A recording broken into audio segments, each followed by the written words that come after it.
Hare Krishna. Welcome, Shastra Brother Prabhu, to our fourth session on Sri Bhakti-rasāmṛta-sindhuḥ.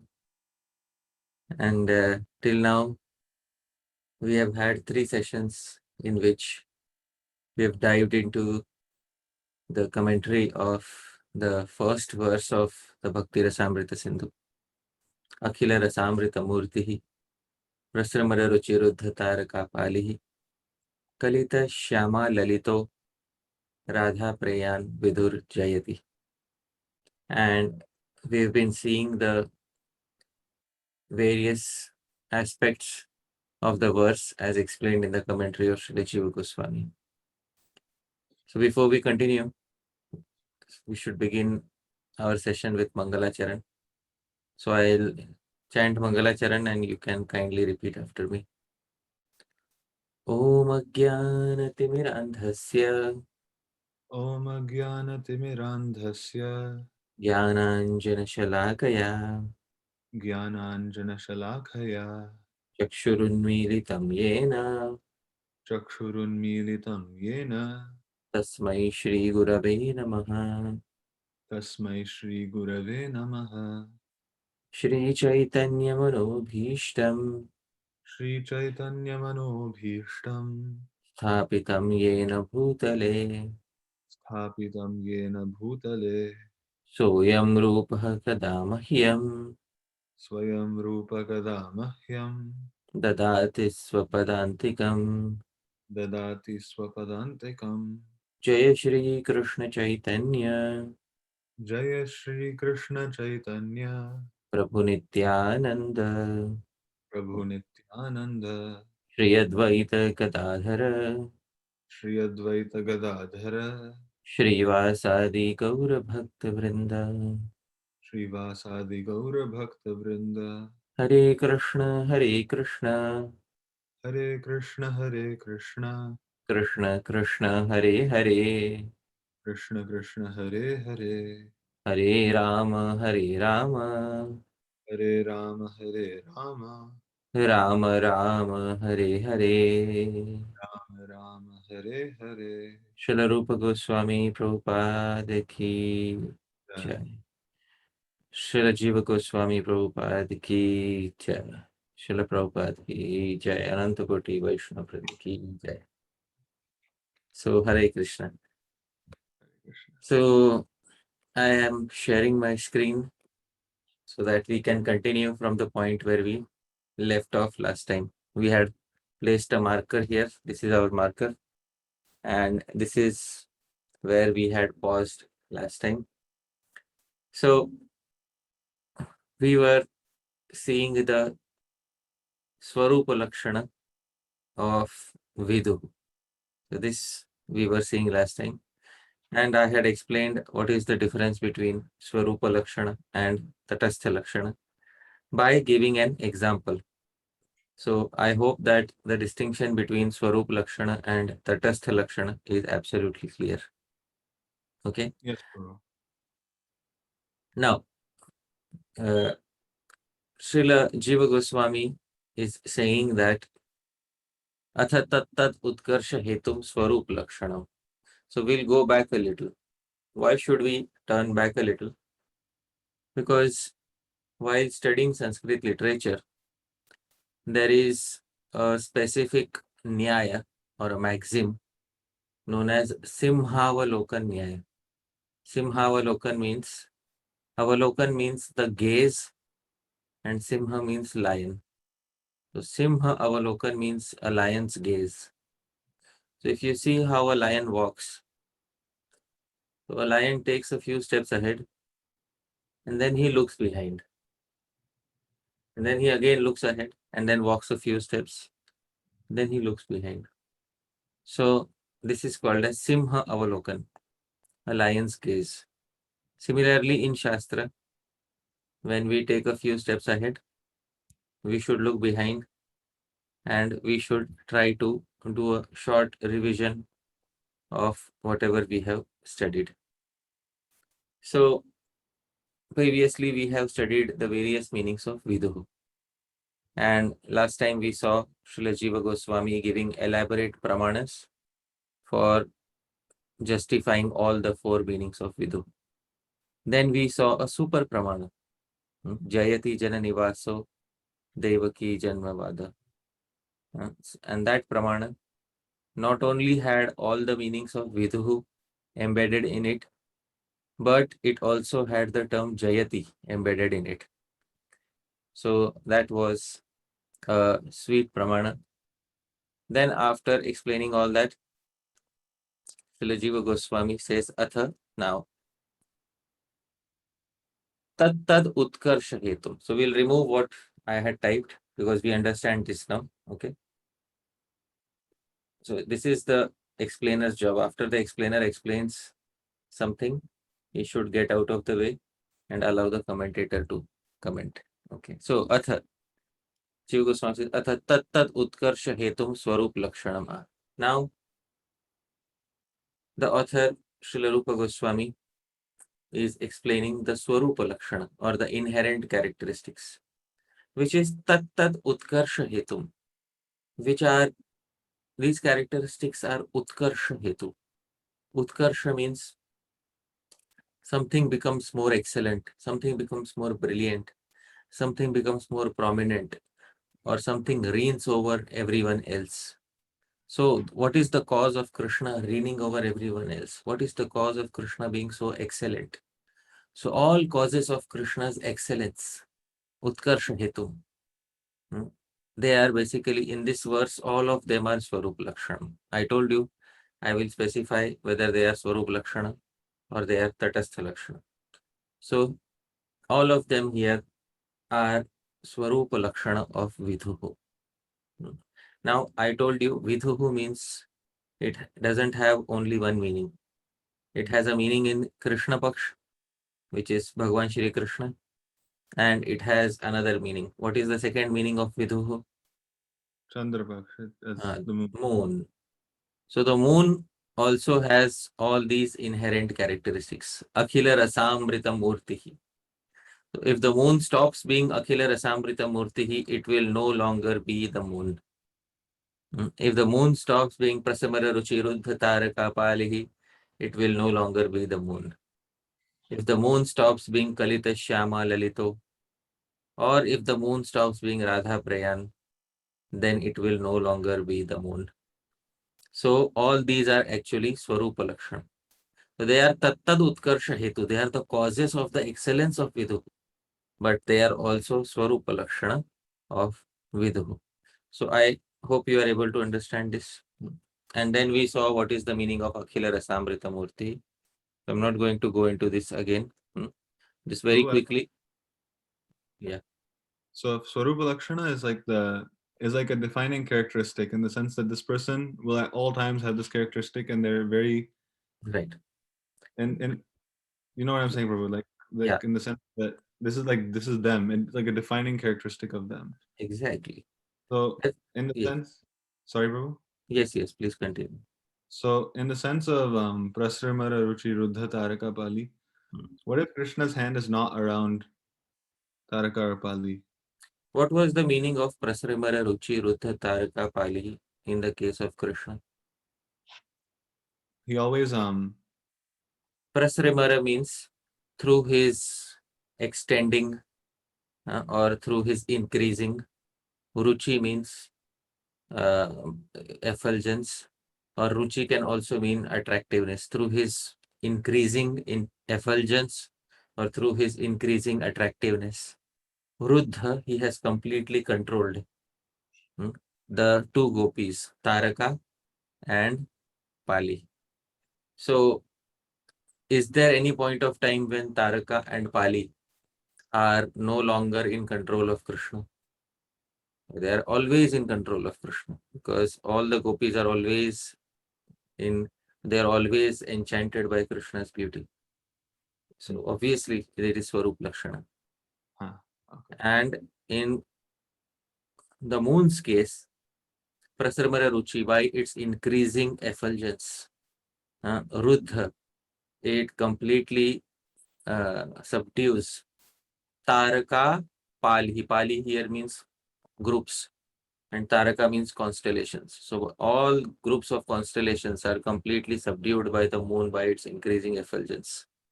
Does that not happen every, in every bright fortnight? It keeps happening, right? Again and again. In every bright fortnight, the effulgence of the moon keeps increasing. And so by its extending effulgence, it subdues all groups of constellations. So these are all Swarup Lakshanas, basically. All right. So we saw Akhila Rasamrita Murti. This is the meaning in Krishna Paksh. Akhila Rasa means all the rasas, which is Shanta, etc. Shantadya. Dwadasha. Total, how many are there? 12 are there. 12 are there.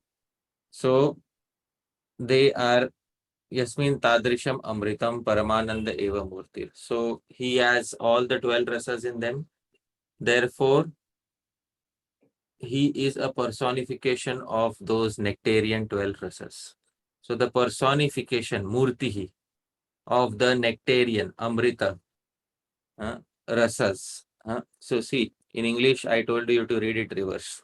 So the personification of the nectarian entirety of rasas. I hope you're able to understand. The personification of the nectarian entirety of 12 rasas is Akhila Rasamrita Murti.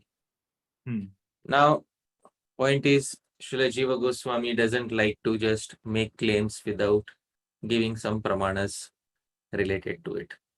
So if Srila Jīva Gosvāmī is asked, is this term Akhila Rasamrita Murti, or he has all the rasas within him, or because rasa means basically it has to give some joyous experience in the heart.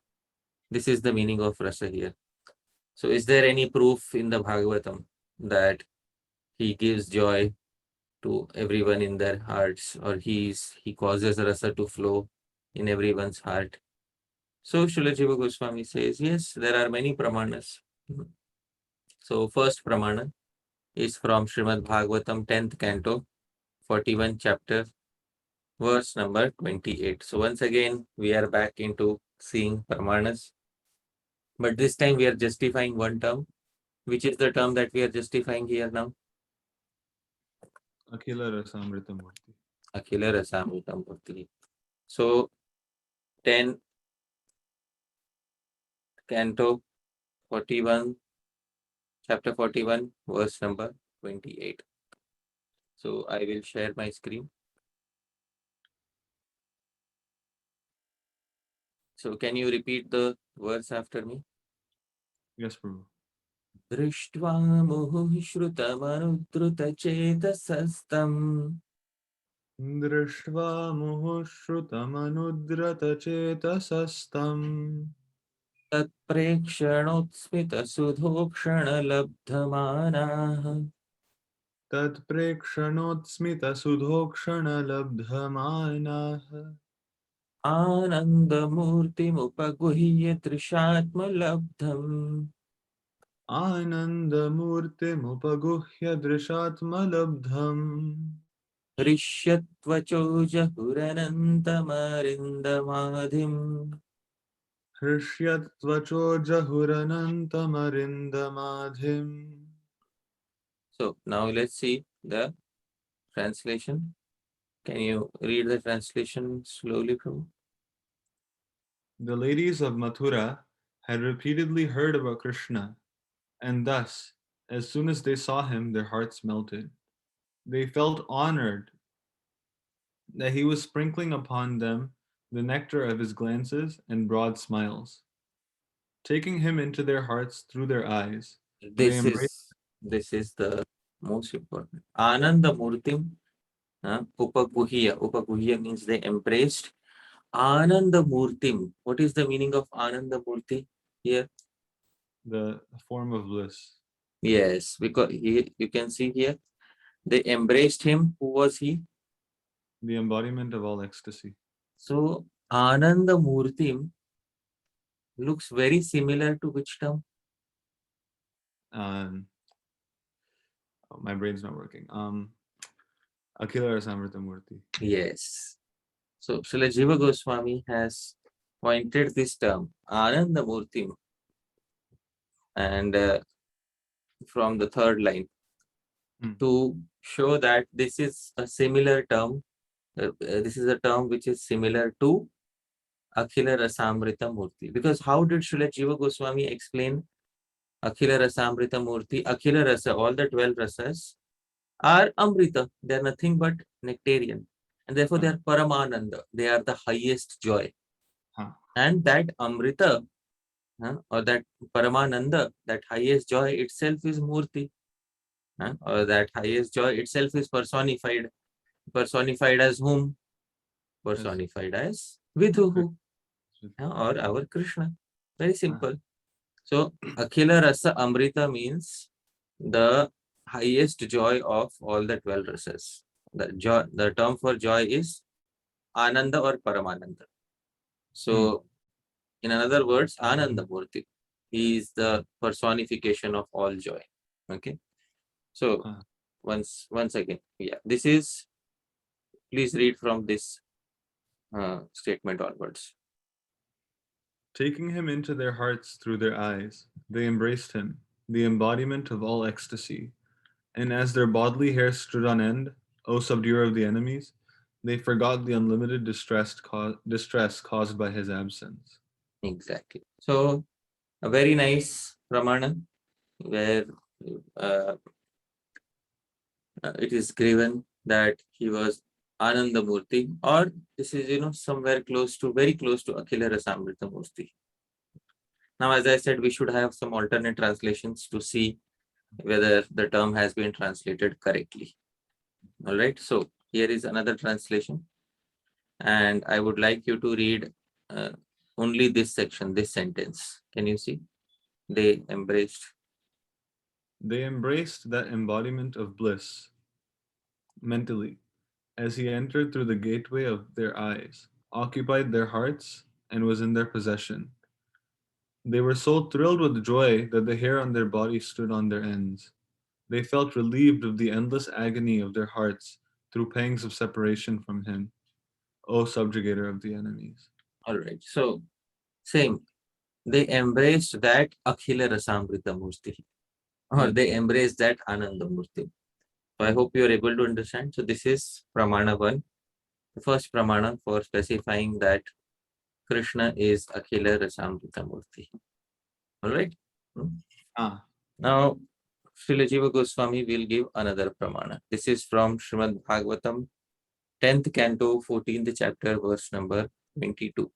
So we will again dive into another section of the Bhagavatam. These are Brahma's prayers towards Bhagavan Shri Krishna.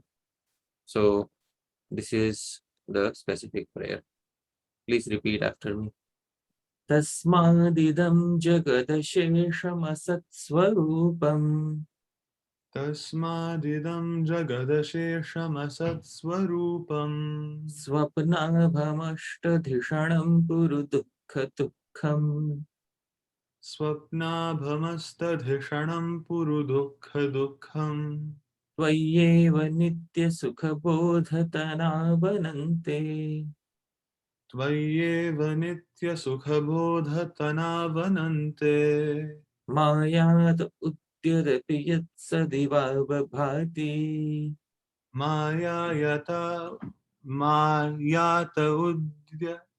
Mayata udyadapi yat sadivava bhati.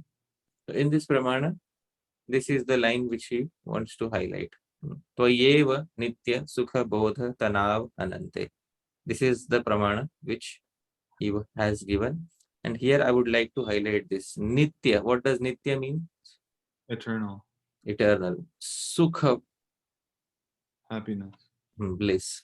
Sukha bodha means experience of bliss. So eternal experience of bliss is his tanu, is his body. So his body is an eternal experience of bliss.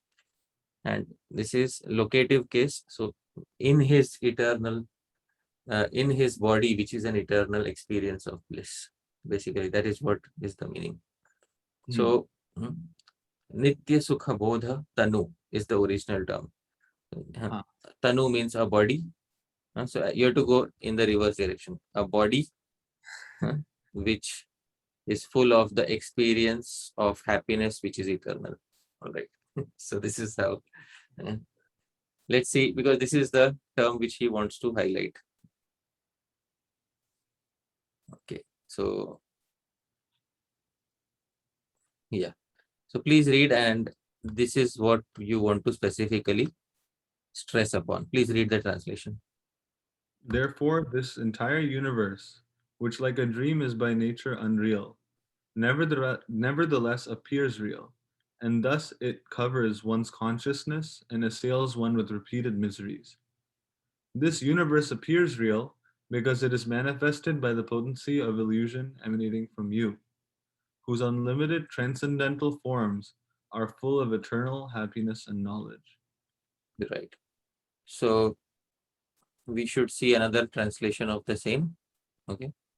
And in another translation, we'll get another uh, interpretation or on the same lines. So please read this. Can you see here?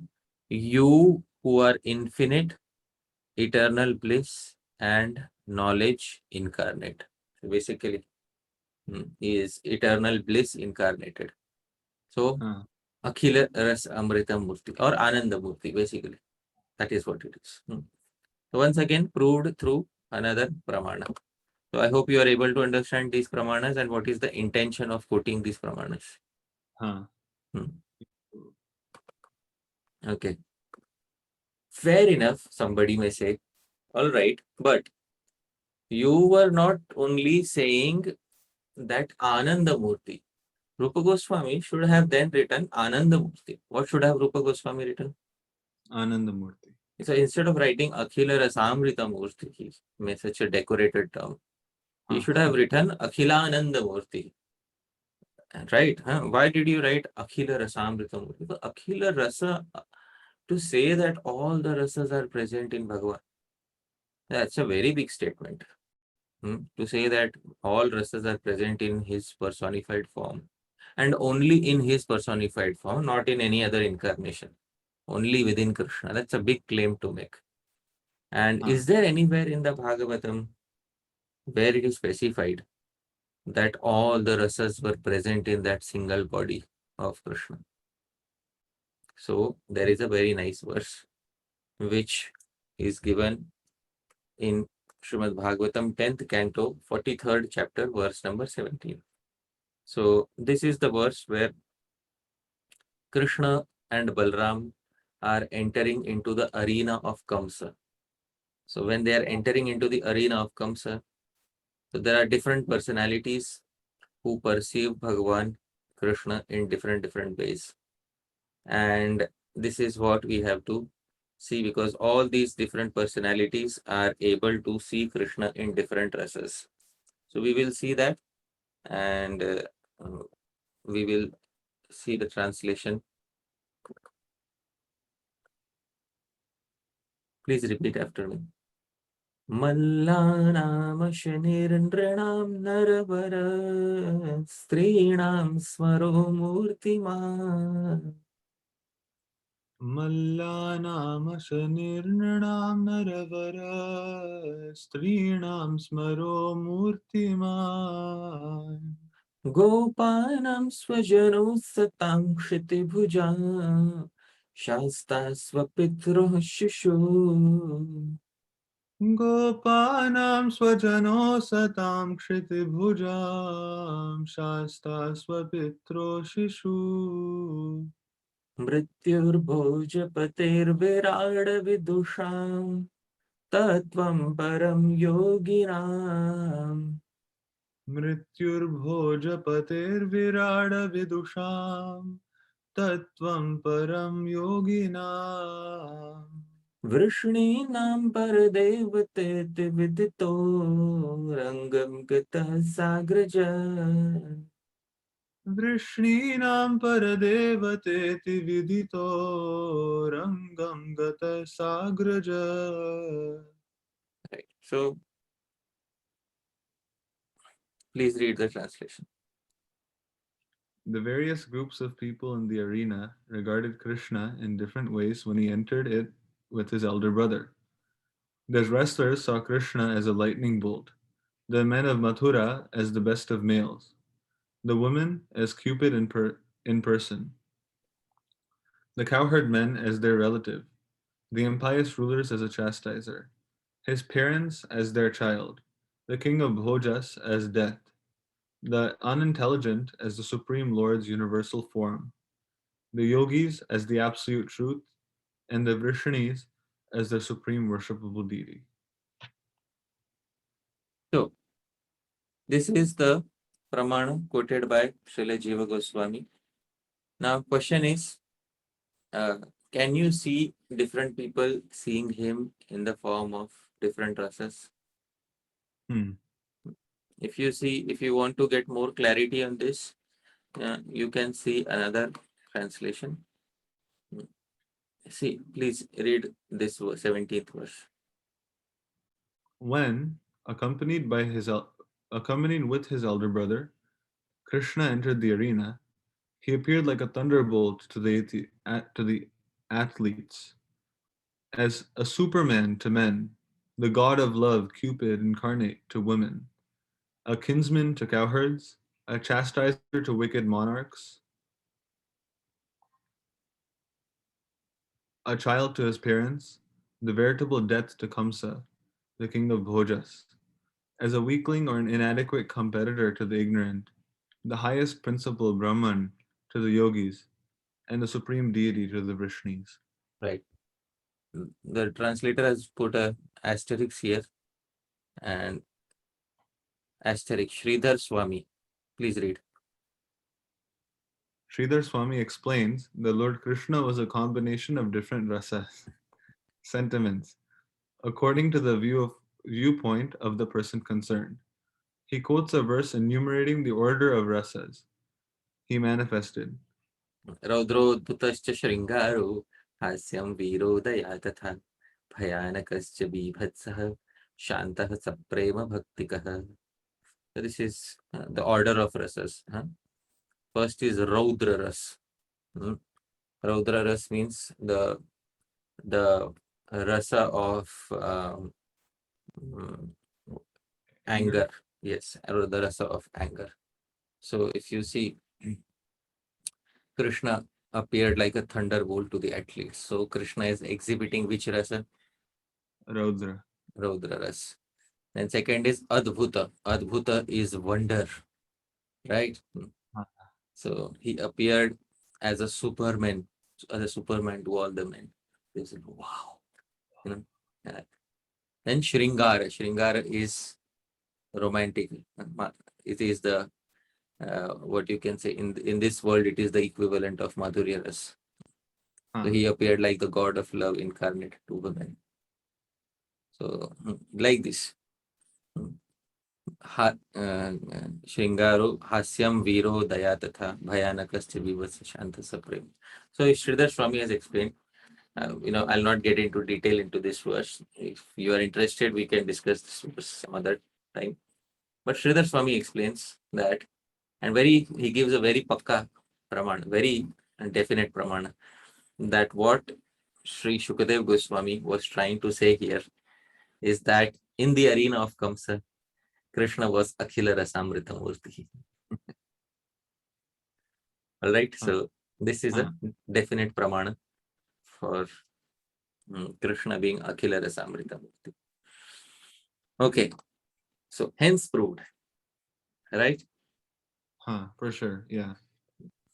Now somebody may say, you Gaudiya Vaishnavas are self-certifiers because you select your Puran, you selected your Bhagavad Puran, your Srimad Bhagavatam, and then what you do is you take pramanas from this Purana and you present them as Siddhantas.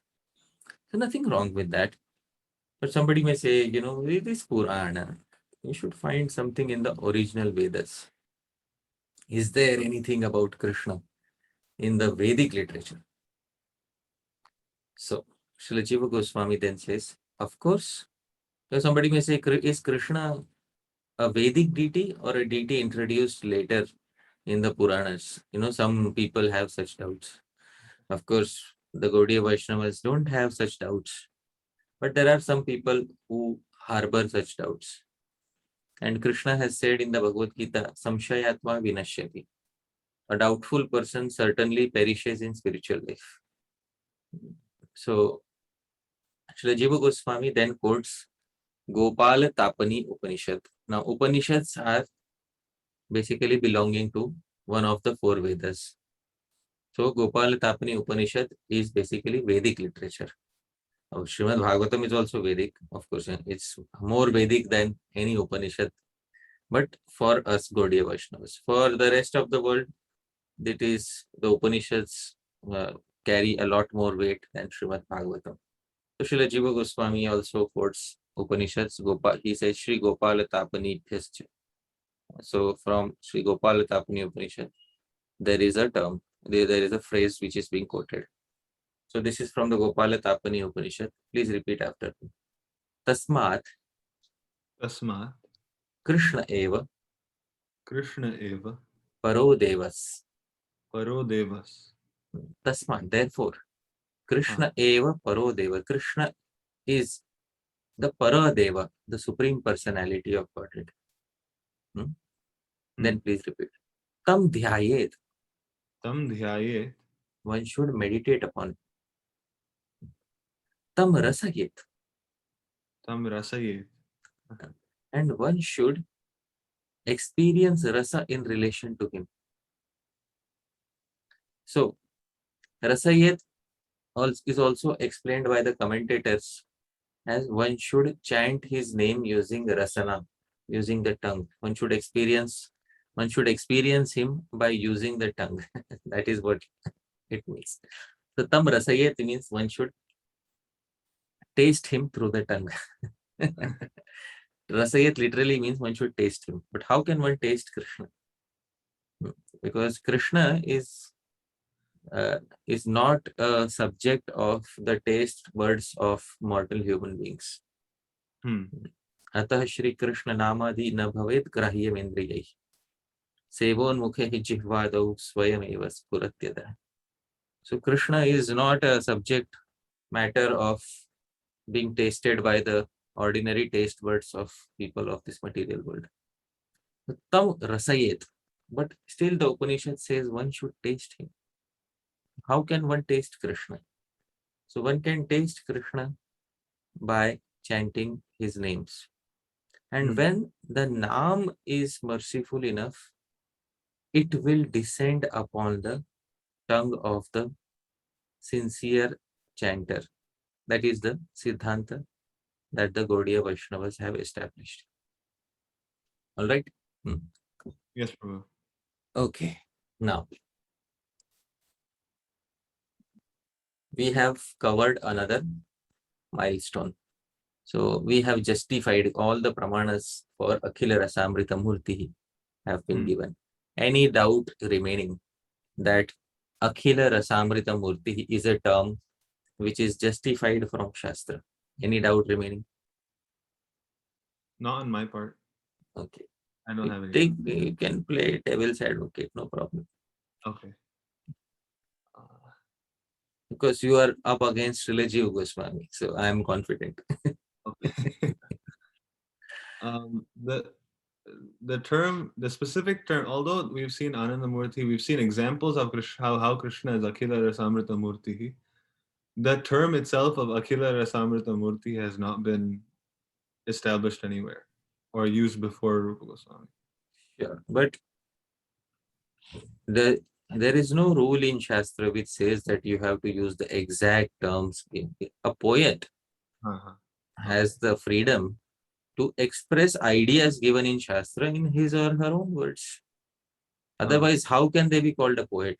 They will simply be a copy-paster of ideas. If they start literally taking terms from Shastra every time. Sometimes they literally take terms such as Jayati. That we saw. Jayati is a term which is taken directly from Jayati Jananivaso. That's fair enough. But if every time Srila Rupa Goswami starts doing that, Would you call him a poet? No.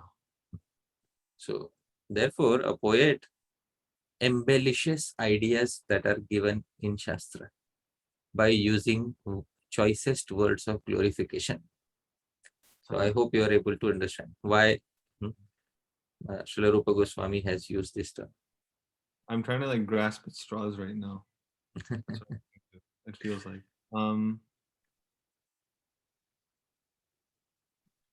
Okay, so can we move ahead? Yes, Prabhu. Okay. Still, though, I will keep the doors open for any doubts. Okay, because and let the doors always remain open. No problem. Yes. Now, question is, for the time being, since you have no doubts, we've accepted that he's Bhakti-rasāmṛta-sindhuḥ. Right? He is the joyous personification of all the rasas. Now, question is, if he is the joyous personification of all the rasas, then Śrīla Rupa Goswāmī, in your verse, which is the verse of Śrīla Rupa Goswāmī? Bhakti-rasāmṛta-sindhuḥ. Prasramara ruchi ruddha taraka palihi kalita shyama lalito radha prayan vidhur jayati. The question is, in your verse, you are quoting only gopis. All the terms, Prasramara ruchi ruddha taraka pali. Who are Taraka and Pali? They're gopis. Kalita shyama lalito. Who is Shyama and Lalita? They're gopis. Radha prayan. Who is Radha? Radharani. She is also, in general, she is gopi. You're Gopi. quoting all the gopis only. You know, Sakhyaras, Dasyas. What happened? What happened to Bhakti-rasāmṛta-sindhuḥ? Huh? On the one hand, you say Bhakti-rasāmṛta-sindhuḥ. Then you jump straight to the tallest fruit from the highest tree. What happened? There is no Sakha. There is no friend in your verse. There is no servant in your verse. So, Śrīla Jīva Gosvāmī is saying something. Please try to understand. Tatrapi, although he is Bhakti-rasāmṛta-sindhuḥ, agreed that he is Bhakti-rasāmṛta-sindhuḥ, Tatrapi, still, in all those rasas, there is something to be noted. What should be noted? Please read after me. Rasa Vishesha, Rasa Vishesha, Vishishta, Vishishta, Parikara, Parikara, Vaishishtyena, Vaishishtyena, Avirbhava Vaishishtyam, Avirbhava Vaishishtyam, Drishyate. Drishyate. Although he has all the 12 rasas, but can one human being experience all 12 rasas simultaneously? One human being. Can one entity or anyone who is related to Krishna, can they experience all 12 rasas simultaneously? Remember the example that was given about Kamsa's arena. Many of them were Krishna's direct associates. Oh, I have a question, Prabhu, regarding your question. Right. Do you mean one person experiencing all 12 within himself simultaneously? Yes, within himself. Oh, I don't think a human being can do that. I think they might be able to experience multiple at the same time in the case that a secondary rasa is complementing a primary one. But at one point of time, they're able to experience only how many prominent rasas? Only one prominent. One prominent one, yes. So Tatrapi, still, Jīva Gosvāmī says, although he is Bhakti-rasāmṛta-sindhuḥ, but Rasa Vishesha Vishishta Parikara. Now because the entire term is this, Rasa Vishesha Vishishta Parikara Vaishishtyena Avirbhava Vaishishtyam. It's a long compound term. It's a long samas. So we'll try to understand. But his parikaras, some of his associates are Vishishta, are specially endowed with a rasa vishesha, with a specific rasa. All his associates, all his parikaras are vishishta. They are endowed. They are specialized in a vishesha ras, in a specific ras only. I hope you are able to understand. Yes, Prabhu. His eternal associates are also specialized in how many rasa? One rasa. And Vaishishtyana, because of that speciality, Avirbhava Vaishishtyam Drishyate. So the speciality of his form is seen. So because the perceiver is specialized in only one rasa, therefore Krishna appears in that way to that particular person. I hope you are able to understand. Oh, okay. So Krishna has all the rasas in him at all points of time. But a specific rasa is seen in a perceiver because of the speciality of their heart. And because the heart is specialized in one rasa. Therefore, they are able to perceive Krishna only according to that rasa. Okay? So there is an example in Shastra of Vaidurya Mani. Vaidurya Mani is there's a particular gem which has all shades of colors, but when different people look at it from different angles, they are able to see only one shade. That is Vaidurya Mani. Or if you know what is the prism experiment, you know what's the prism experiment? You look, sunlight shines through, and you look, or so if I'll show it in Google. So because it's a prism experiment is when you throw white light through a prism. You have to throw a specific light. Which light is that? a white light. White light, because the white light is considered to be like a combination of all the lights. So this is a prism, and this is the white light actually contains all shades of light, and it goes through a prism, and if you look at it from a specific angle, you will see only a specific color. So Krishna can somewhat be compared to like something like this. He has everything. He has all the shades of all the rasas, but because the perceivers are located at different angles, they only see specific shades of his Bhakti-rasāmṛta-sindhuḥ. All right, so this is what is being tried to convey here. So although he has all the rasas, but perceivers see him according to their own capability of experiencing rasa. All right. So Ata eva, therefore, Adi rasa vishesha vishishta sambandhena. So those who are vishishta, those who are specialized in which rasa? Adi rasa vishesha. What is Adi rasa? Do you know what is Adi rasa? Madhurya. Madhurya rasa. So therefore, those who are specialized in Madhurya rasa, those who are endowed with Madhurya rasa, sambandhena, in relation to them, nitaram, he's seen in great joy. He's seen by them as the personification of highest pleasure. Therefore, because Rupa Goswami wants to say Jayati, what does Rupa Goswami want to say? Jayati. Jayati means what was the meaning of Jayati? He is victorious. Yeah, that's the literal meaning. But what was the Sanskrit meaning? Do you remember? Sarvot Karshena Vartate. Do you remember that he reigns above everyone, supreme above everyone else? And even in terms of rasa, Rupa Goswami wants to show that he reigns above everyone else.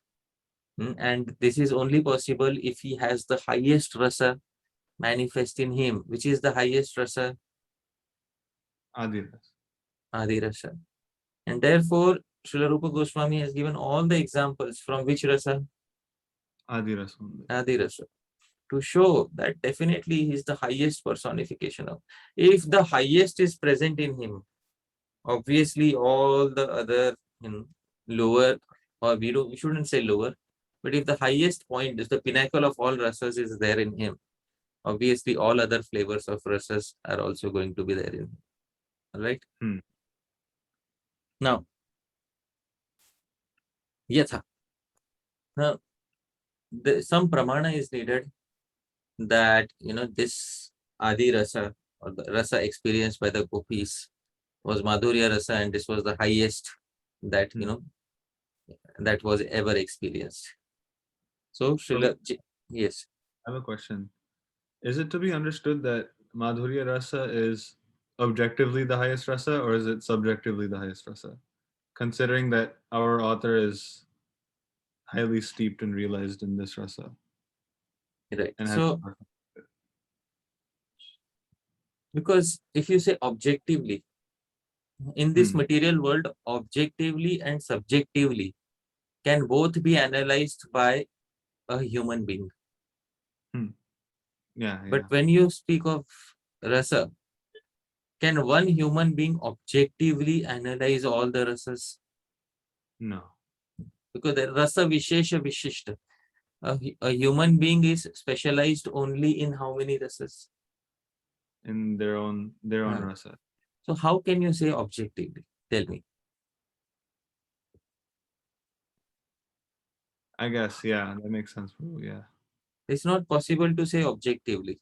Why? Because theoretically it sounds good. Objectively, like a detached scientist. Can you observe and say, and can you quantify which rasa gives how many grams of pleasure?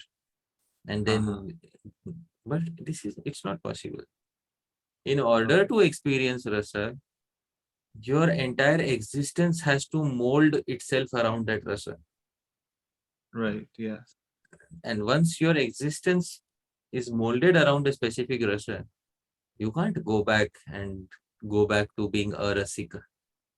You can't go back to say that now I have had this rasa, now I will move to another. It's not like, in a superstore, there are 12 cereal boxes, one marked with every rasa, and like a detached scientist, you go and you taste everything. So yeah, this is 5 out of 10. Yeah, this is 7 out of 10. That's not possible. So objectively, it's not possible for anyone to understand. But we can get a hint from this. Bhagwan Krishna's immediate energy is situated in which rasa? Okay, yeah. In Adi Rasa only. But Correct. I hope you are able to understand. His immediate Shakti loves to be situated in which rasa? In Adi Rasa. Right. So, hence proved. Because objectively, it's not possible to analyze all the rasas and give a scientific evaluation of the quantification of happiness in all the rasas. Oh, does this also mean that in order for one to give an effective commentary on Rupa Goswami's works, in the sense that, or Raghunath Das Goswami, on any of their works, one has to also be a connoisseur of the same rasa? Of course, that is what is known as Sahriday. Okay. Sahriday means like-minded, like-hearted. Okay. Okay, now let's move ahead to the Pramanas. This is Bhagavatam 10:44-14. Bro, I have one question, bro. Is okay. Okay, just because we'll see the Pramana, and if you still have, then we will, and then you can ask. I'll show you the Pramana. Keep that question, hold that question in your mind, and then we will. Please repeat after me. Gopyastapah kimacharanyadamushya rupam. Gopyastapah kimacharanyadamushya rupam. Lavanya saramasamurdhvamananya siddham. Lavanya saramasamurdhvamananya siddham. Drigbhi pibantyanusavabhinavam durapam. Drigbhi pibantyanusavabhinavam durapam. Ekantadhama yashasa shriya aishwarasya. Ekantadhama yashasa shriya aishwarasya. Please read the translation. what austerities must the gopis have performed? Okay. Shukadeva Goswami saying, what austerities must the gopis have performed? Did he say this in relation to Nanda Maharaj, No, Yashoda, no, Gopas, no, servants of Krishna? no, Anybody related to Krishna? no, only the gopis. Okay, please read ahead. With their eyes, they always drink the nectar of Lord Krishna's form, which is the essence of loveliness and is not to be equaled or surpassed. This form of Krishna is the essence of all loveliness. Which form? The form which everybody saw, or the form which the gopis saw? The form the gopis saw. Right.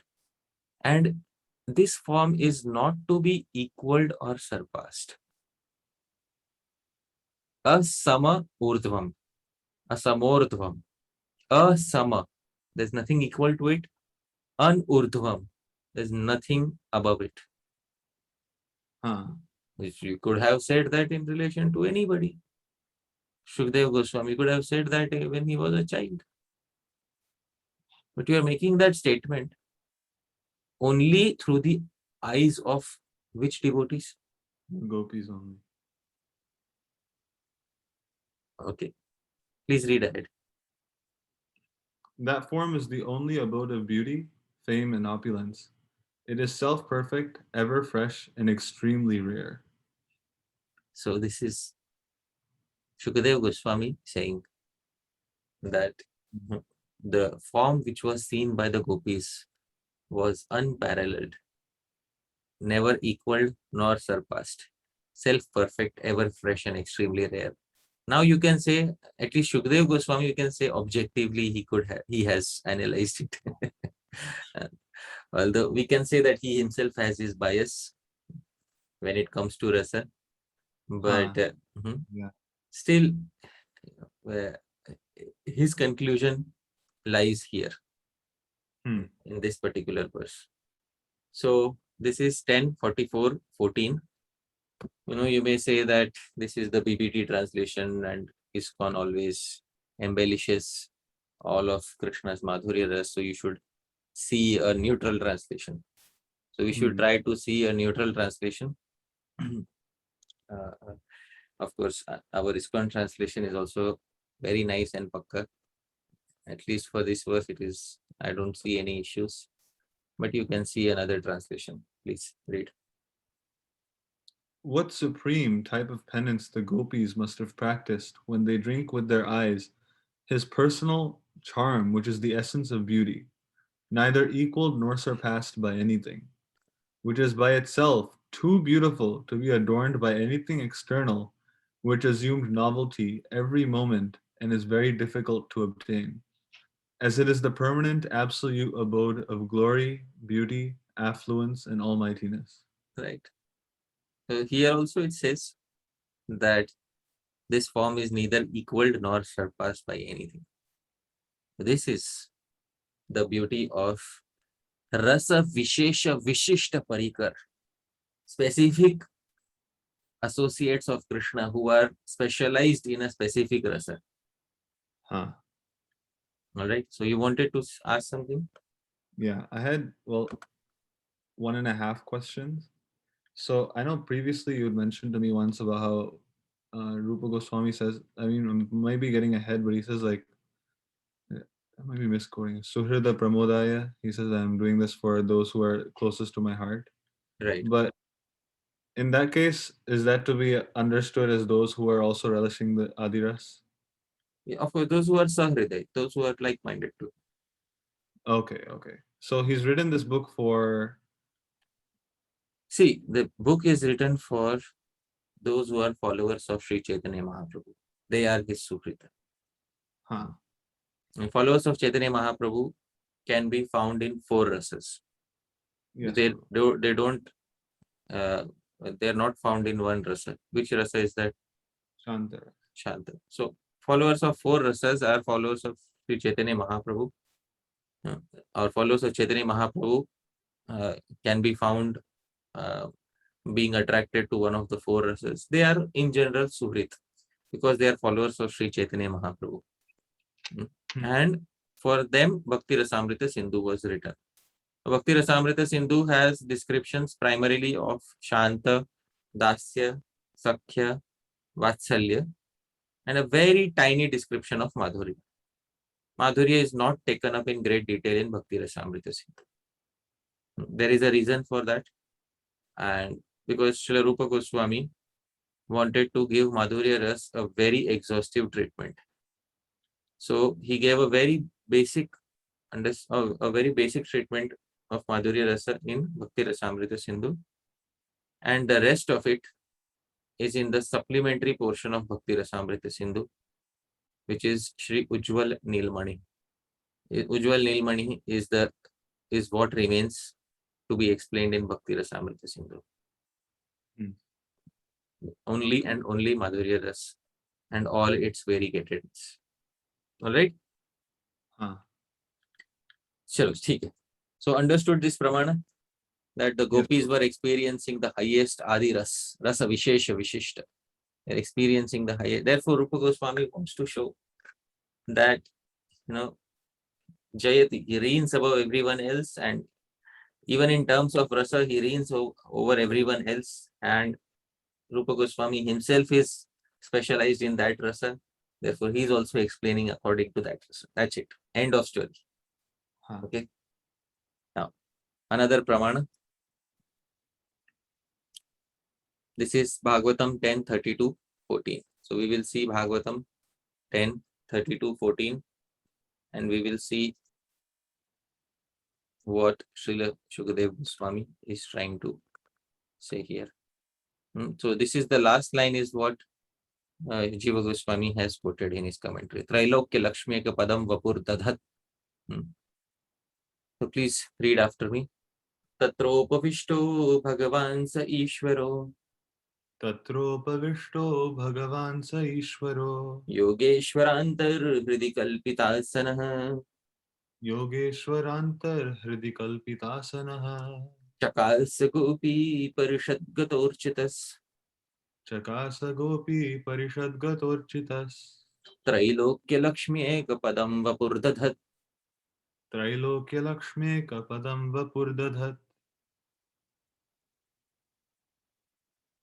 Please read. Lord Krishna, the Supreme Personality of Godhead, for whom the great masters of mystic meditation arrange a seat with their hearts, took his seat in the assembly of gopis.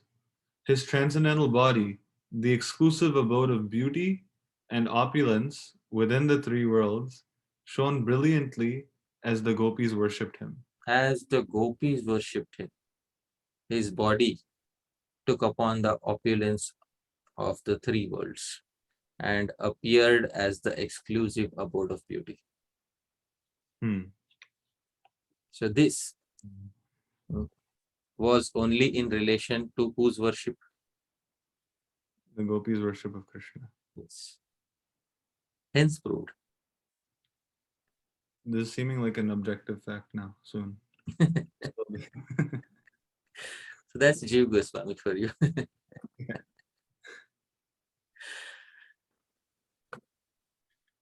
Tatrati Shushubhetabihi. We have to see another pramana, 10:33-6. See, once it's through three pramanas, it is stamped, certified. Okay.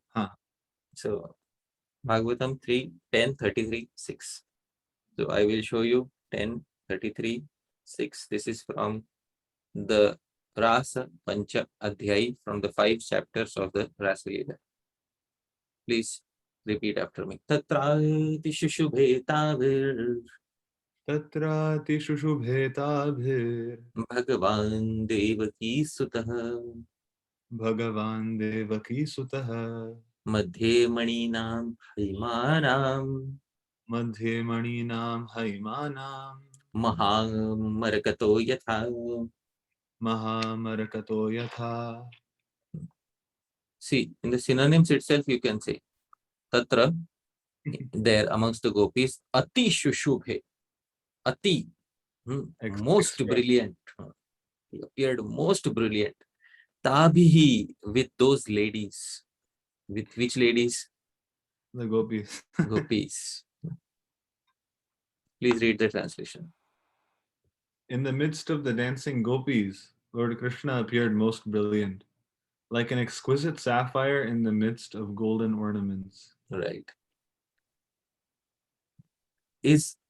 Are such comparisons ever done with any other set of devotees in the Bhagavatam? No. So when they are not done, with any other devotee, then you can understand that there is a siddhanta. It is the siddhanta is also given in Chaitanya Charitamrita. That Shyamameva param rupam Shyamameva param rupam Puri Madhupuri Vara Puri Madhupuri Vara Vayah Kaishorakam Dhyayam Vayaha Kaishorakam Dhyayam Adya Eva Parorasah. Adya Eva Parorasaha. See, directly you can understand. Shyamam Eva Param Rupam. Param Rupam, the highest form, is pertaining to which personality of Godhead? Shyam Sundar. Shyam Sundar.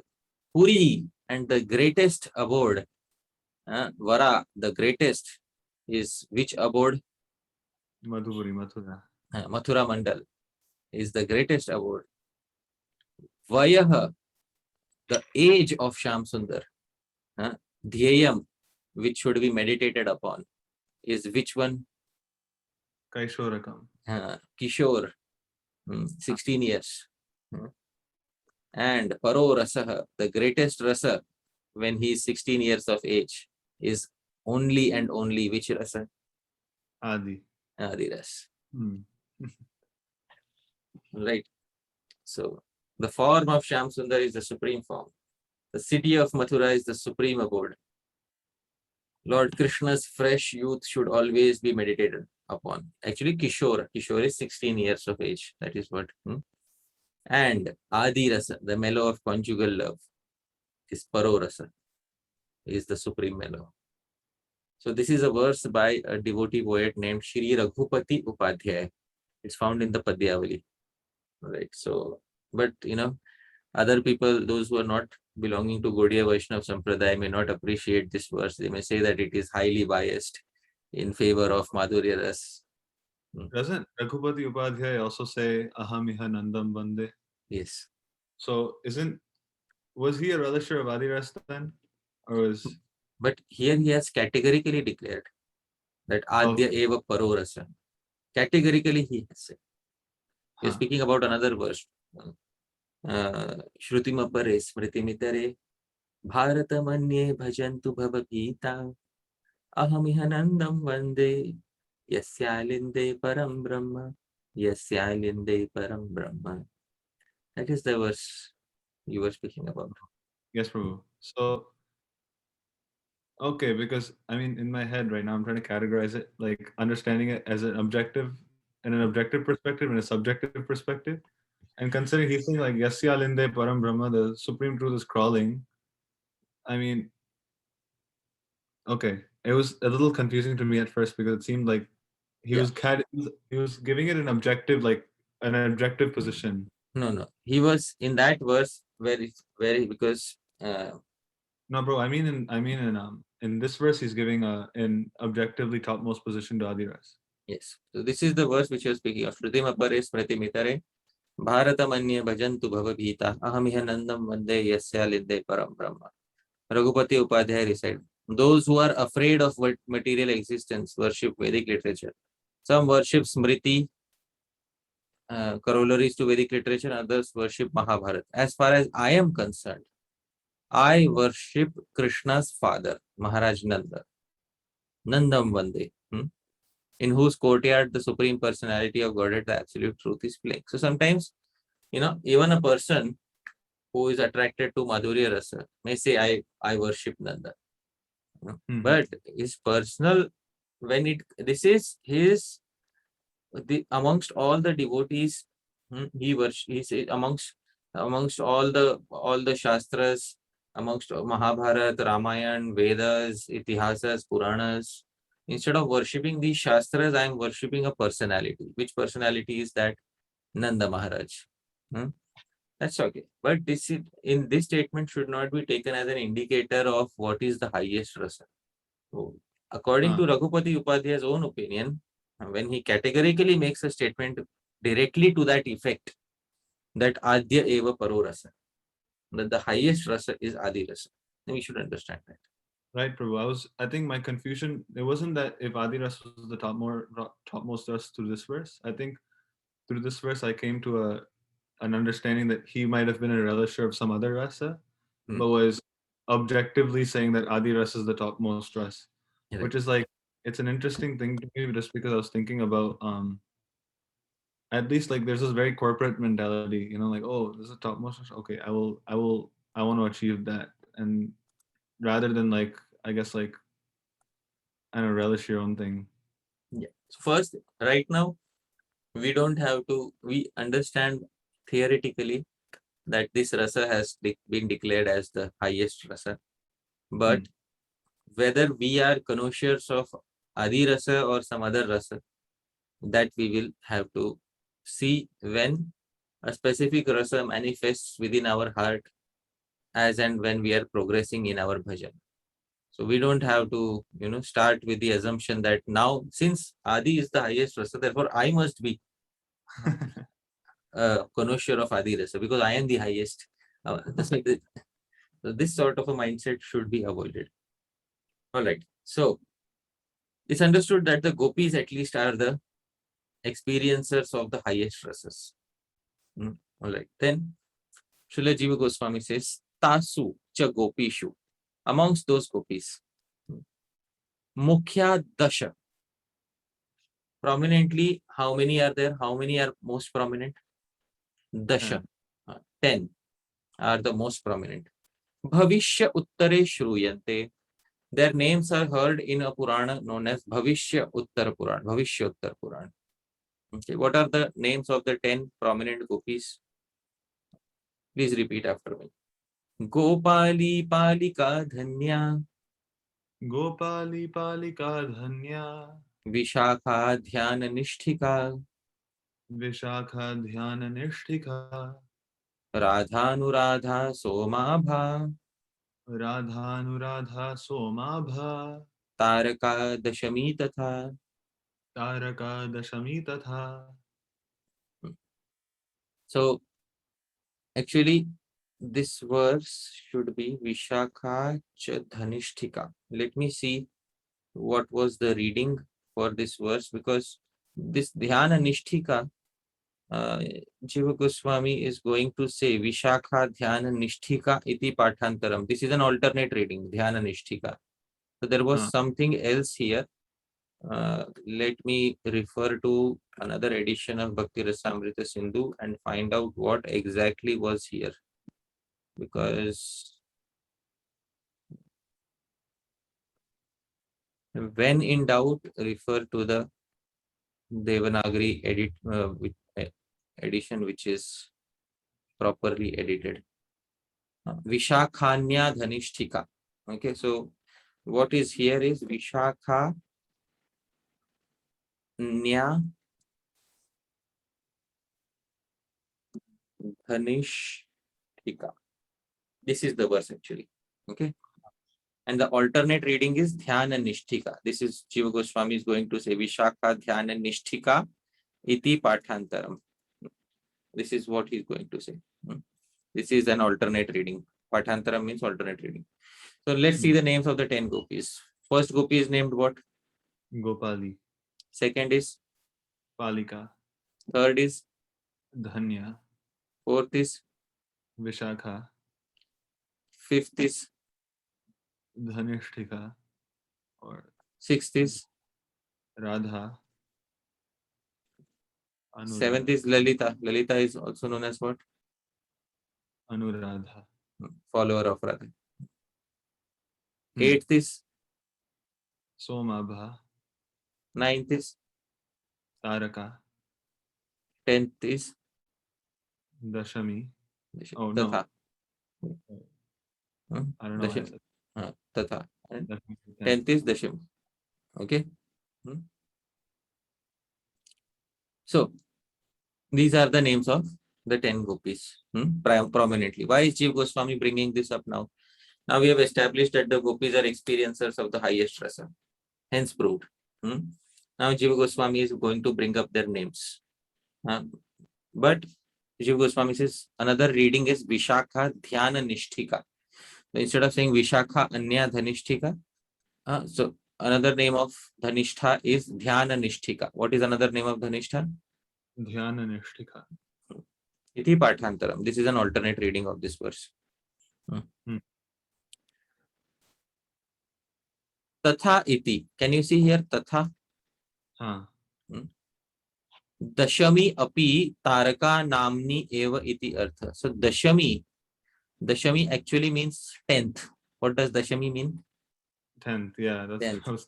So Taraka Dashami means Taraka is the 10th. Tatha.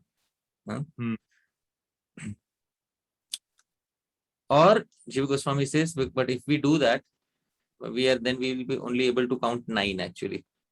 Therefore Jīva Gosvāmī says, Dashami iti api ekam namava, or Dashami is also one name. You can, if you want to count 10, then you count Dashami as one name. All right. So these are the names of the 10 gopis that have been listed. Okay. Now you make a list in your notebook and write down the names. And this is where we are going to pause today. Okay. So you can do it after the class. You can see the video and do it after the class, but you have to write down the names of these 10 gopis. Yes. Okay. So this is the homework for you. Write down the names of these 10 gopis and understand all the pramanas that have been discussed today. All right. So let's pause here, and I hope you are able to understand the commentary nicely, and it's relishable for you. Yes, Prabhu, for sure. Yeah. Okay. Very nice. Okay, Prabhu. So we'll pause here and we'll continue next time. And until then, please continue revising Sri Bhakti-rasāmṛta-sindhuḥ. Okay, Prabhuji. Thank you so much. Hare Krishna. Hare Krishna.